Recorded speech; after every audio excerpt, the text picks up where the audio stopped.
বাড়িঘর নাই, রাতের বেলা রাস্তায় ঘুরুসকে। 2 বছর আগের সেই রাতের ঘটনাটি আজও অনেকের মনে গেঁথে আছে। চিত্রনায়ক শরীফুল রাজের ফেসবুক আইডি থেকে কয়েকটি স্থির চিত্র ও ভিডিও ছড়িয়ে পড়েছিল।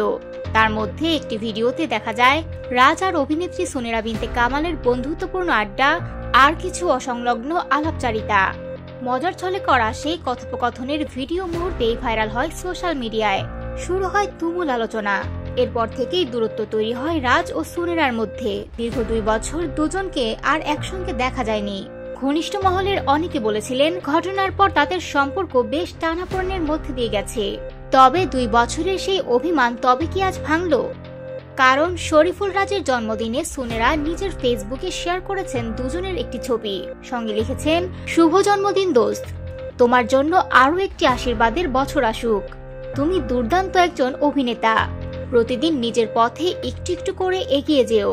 এই পোস্ট ঘিরে আবার আলোচনা শুরু হয়েছে ভক্তদের মাঝে। তাহলে আসলে কি হয়েছিল 2 বছর আগে? ভাইরাল হওয়া ওই ভিডিওতে দেখা যায় দুজন বন্ধুর মজার গল্প।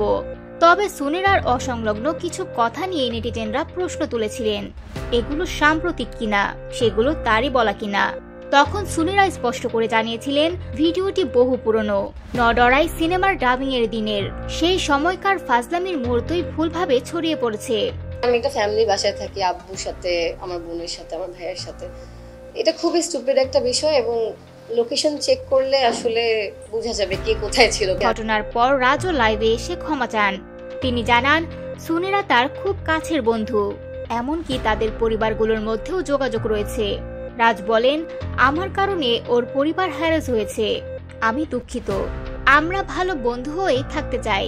2 বছর পর জন্মদিনে সুনেরার শুভেচ্ছা, তাই ফের আলোচনায় এনেছে রাজ সুনেরার বন্ধুত্বের সেই পুরনো অধ্যায়।